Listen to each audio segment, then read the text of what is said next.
Bienvenue dans l'invité de la rédaction sur Média TV. Nous partons aux États-Unis où, après plusieurs mois de suspense entretenu à coups de petits indices, le président sortant Joe Biden annonce officiellement sa candidature pour 2024 sous le thème « Finissons le travail ». Dans 18 mois donc, date de l'élection présidentielle, le président en fonction, Joe Biden, soufflera sa 86e bougie. Mais cela ne semble pas poser problème dans son propre camp des démocrates. Et si les sondages se confirment, eh bien un remake du duel Biden-Trump se profile déjà. Nous en parlons aujourd'hui avec l'analyste politique Calvin Dark. Bonjour Calvin et merci de vous joindre à nous depuis Washington. Bonjour. Alors cette date choisie pour l'annonce de la candidature de Joe Biden pour sa propre réélection donc, en 2024 n'est pas le fruit du hasard. Pourquoi? Oui, aujourd'hui, c'est le 4e anniversaire de l'annonce officielle de sa campagne pour 2020. Alors, il a choisi aujourd'hui cette date parce qu'il a le même thème. Il a dit qu'il essaie de sauver l'âme de la nation et c'est toujours son projet pour un deuxième mandat s'il gagne. Alors, déjà, son projet de deuxième mandat, ce n'était pas réellement une surprise, hein, Calvin? On s'y attendait un peu dans la sphère politique aux États-Unis, mais aussi des observateurs internationaux tablaient sur une candidature du président Biden.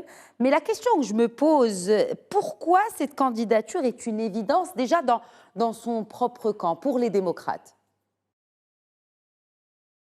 Oui, je crois qu'un moment très fort, le moment décisif pour la décision de Biden, c'était les élections de mi-mandat 2022, parce que les démocrates ont beaucoup réussi et c'était pas prévu ce qu'ils ont fait sous le leadership de Biden. Alors, je crois que c'était en ce moment qu'il a dit que bon, je peux réussir, je peux faire un deuxième mandat.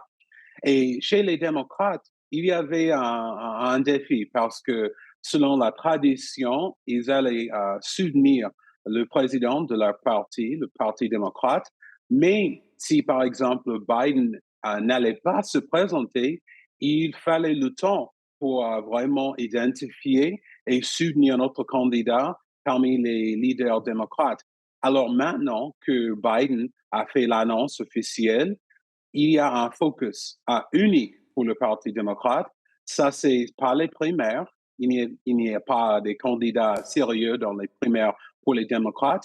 Leur focus unique va être l'élection générale de novembre 2024 et le candidat du Parti républicain qui est, j'imagine que ça va être Trump ou quel candidat qui est formé dans l'image de l'ex-président Trump.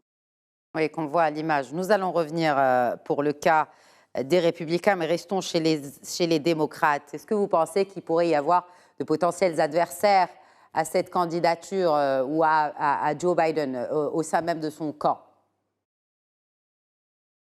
Non, il y a deux candidats maintenant, le Marianne Williamson et le fils de Robert Robert Kennedy Jr., il s'appelle, mais ils ne sont pas des candidats sérieux. Ils n'ont pas des ambitions politiques très sérieuses. En fait, avec Marianne Williamson, on dit qu'elle se présente pour vendre son livre. Alors, il n'y a pas des candidats démocrates sérieux dans un primaire pour Biden.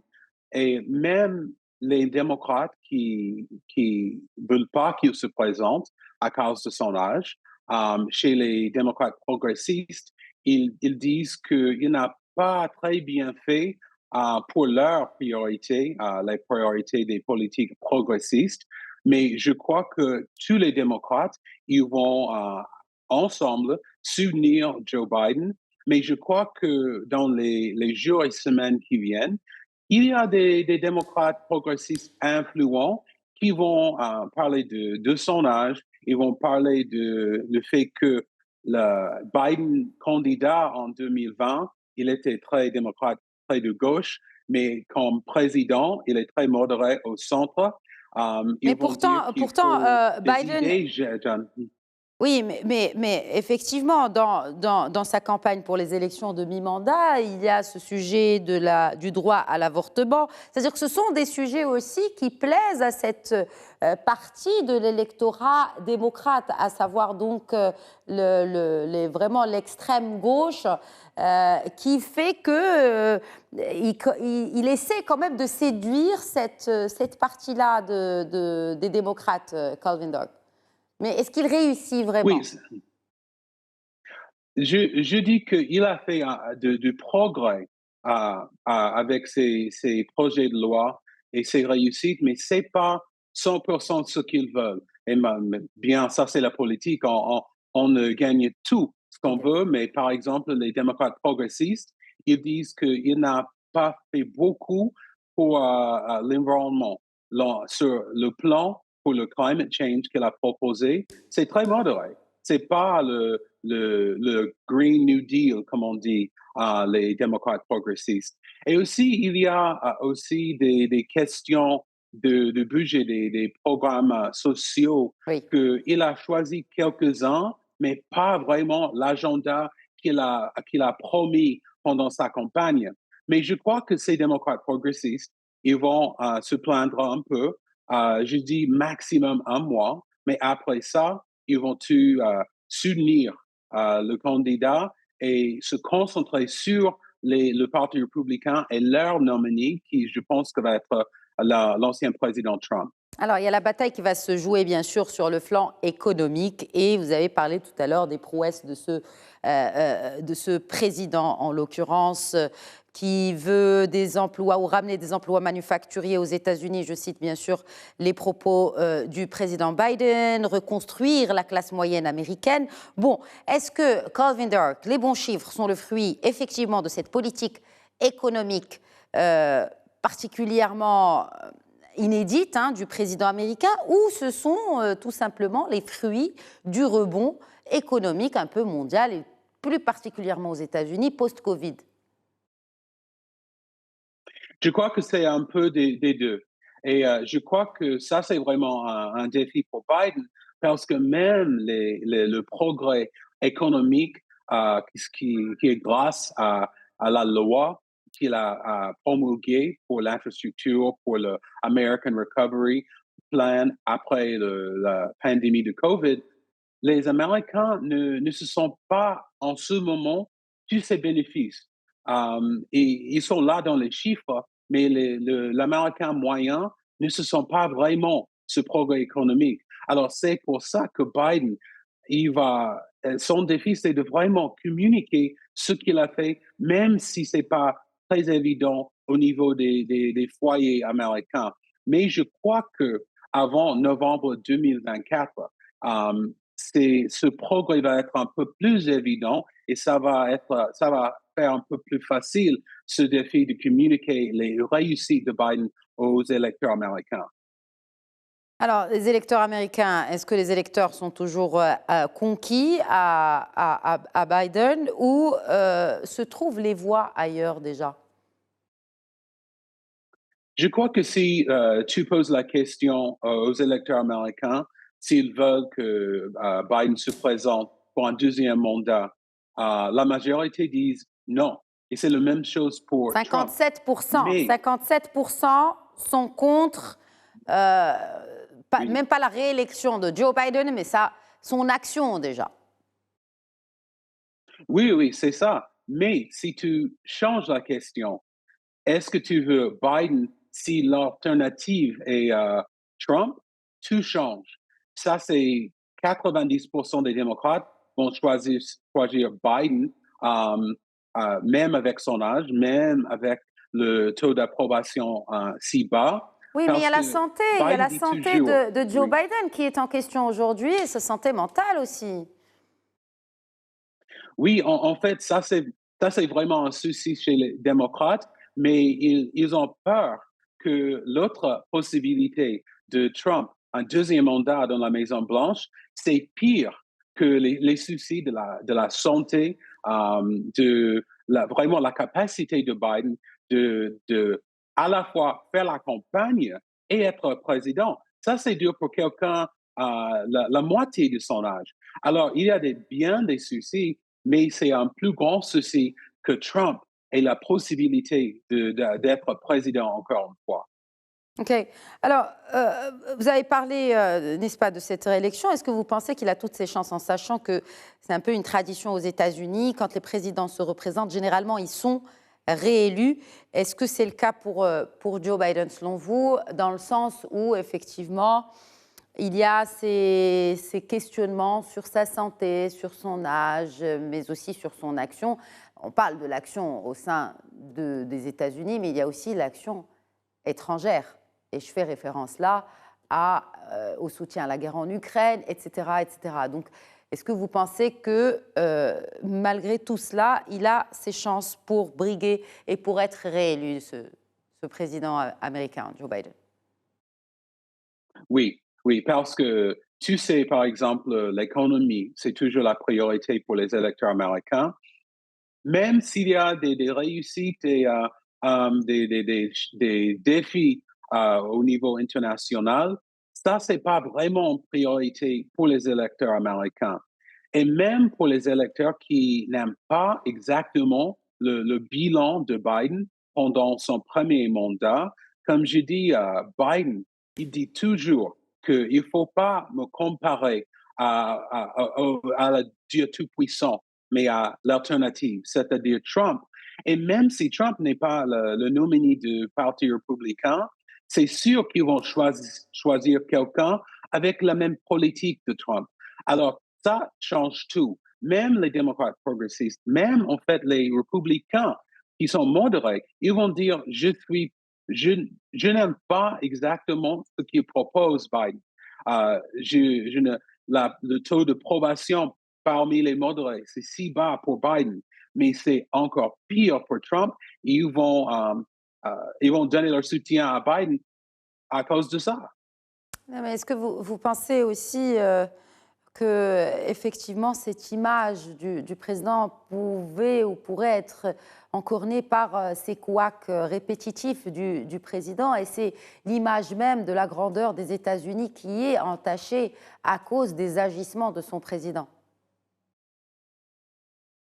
Oui, oui, oui. Et ça va être une partie, un focus pour les républicains pour attaquer Biden. Et ça, c'est vraiment un souci. C'est pas seulement ici aux États-Unis, mais l'image de notre pays au monde. Je crois que Biden peut soulager un peu ses soucis s'il parle directement, s'il adresse directement la question de son âge. Jusqu'à ce point, chaque fois que quelqu'un a posé la question si son âge est un obstacle, il dit regardez mon bilan de progrès et tu vas voir que mon âge n'est pas un obstacle. Mais il faut qu'il parle vraiment les soucis sur ses capacités, pour avoir le meilleur leader de notre pays. C'est vraiment quelqu'un qui va avoir 86 ans à la fin d'un deuxième mandat. Je crois que s'il peut adresser directement et clairement cette question, ça va soulager un peu les soucis, mais pas à 100%. Alors, il y a Donald Trump qui a annoncé sa candidature pour donc ces présidentielles de 2024. Qui sont les candidats déclarés chez les Républicains jusqu'ici? Et il y en a un en particulier, c'est Ron DeSantis de Floride, dont on attend toujours l'officialisation de la candidature.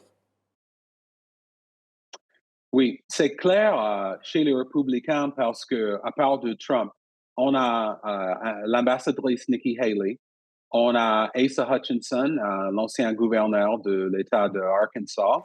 On a Tim Scott, le sénateur noir républicain de South Carolina.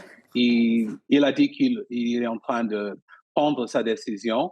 Aussi, le vice-président, l'ancien vice-président Mike Pence, c'est le même cas. Il dit qu'il est en train de prendre sa décision. Mais si tu regardes les sondages, ils ont 1, 2, 4, 5% des voix chez les républicains. C'est vraiment une bataille entre Trump et Ron DeSantis, qui n'est pas candidat officiel en ce moment. Alors, je crois que maintenant, parce que Ron DeSantis, bien qu'il est très populaire dans l'État de Floride, il n'a pas cette réputation si forte au niveau national. Et comme tu as vu à Mais l'étranger... il est jeune, il pourrait faire le poids face à Biden parce qu'il le bat justement sur cette question de l'âge. Oui, et ce qu'on dit à Washington chez les républicains, ils pensent que son opportunité, meilleure opportunité, ça fait en 2028. Il aura moins de 50 ans parce que il est en train d'attirer l'approbation des partisans de Trump sans tous les problèmes, tout le chaos, OK? Mais ça ne marche pas en ce moment. Chaque fois qu'il y a un scandale chez Trump, il gagne un peu plus de soutien. Ses partisans donnent un peu plus de l'argent. Alors, je crois que le seul candidat contre Trump sérieux, c'est Ron DeSantis. Et maintenant, les républicains, ils sont un peu plus forts avec Ron DeSantis en comparaison de novembre de l'année dernière. Vous avez parlé de scandale justement de l'ancien président des États-Unis, Donald Trump. Pour la troisième fois, Calvin, en moins d'un mois, l'ancien président fait l'objet de poursuites devant un tribunal new-yorkais. Est-ce que ce ne serait pas une sorte d'acharnement, surtout que cette dernière plainte, elle remonte à des soupçons d'agression sexuelle remontant aux années 1990. Donc, est-ce que ce ne serait pas un acharnement contre Donald Trump? Non, je crois que la règle pour Donald Trump, c'est que si Donald Trump est un cadeau, OK? Les gens qui acceptent ce cadeau, ils acceptent tout de ce cadeau. Sa personnalité, son bilan comme président, ses mots contre les femmes, ses actions contre les femmes, les choses qu'il a essayé de faire pour changer les résultats de l'élection de 2020. Tout ça, c'est dans le cadeau. Alors, si tous les partisans de Trump, ils acceptent qu'il a ces problèmes légaux, et ce n'est pas un problème pour eux. Et le truc, c'est que chaque fois qu'il y a un autre scandale, parmi ses partisans, ça inspire un peu plus de soutien parce que dit c'est une chasse aux sorcières. OK?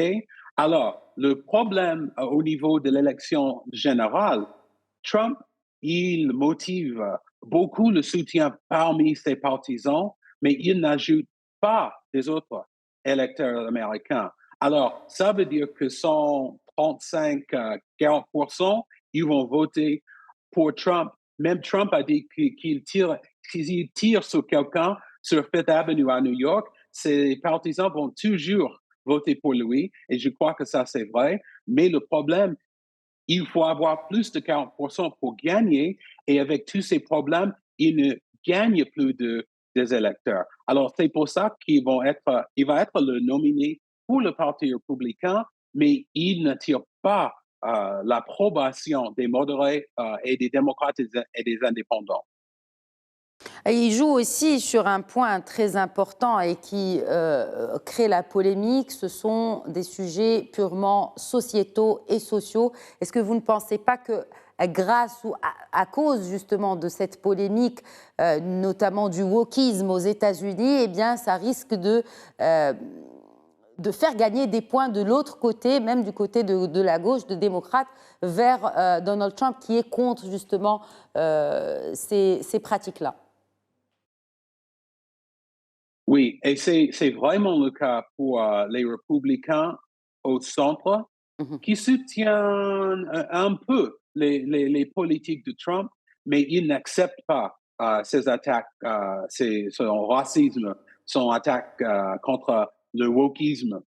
Mais le problème, je crois que la mentalité de Trump, sa stratégie, c'est que s'il peut motiver tous les républicains, tous les gens qui sont d'accord avec ces idées, ces attaques, les guerres culturelles, il pense qu'il y a beaucoup plus d'électeurs qui sont attirés par ces idées. Et s'il se concentre sur la motivation de ces électeurs, il n'a pas besoin des démocrates, ni des indépendants, ni des républicains modérés. Mais je crois que les chiffres, le calcul ne marche pas. Mais ça, c'est la stratégie de Donald Trump. Dernière question, Calvin Dark, dans cet agenda, dans ce calendrier à 18 mois des élections présidentielles aux États-Unis, quelle est la prochaine étape à scruter et à surveiller?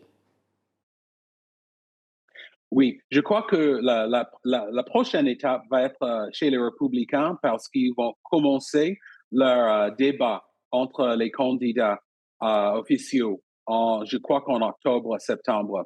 Et aussi, maintenant, jusqu'à décembre, on va voir la campagne de Joe Biden.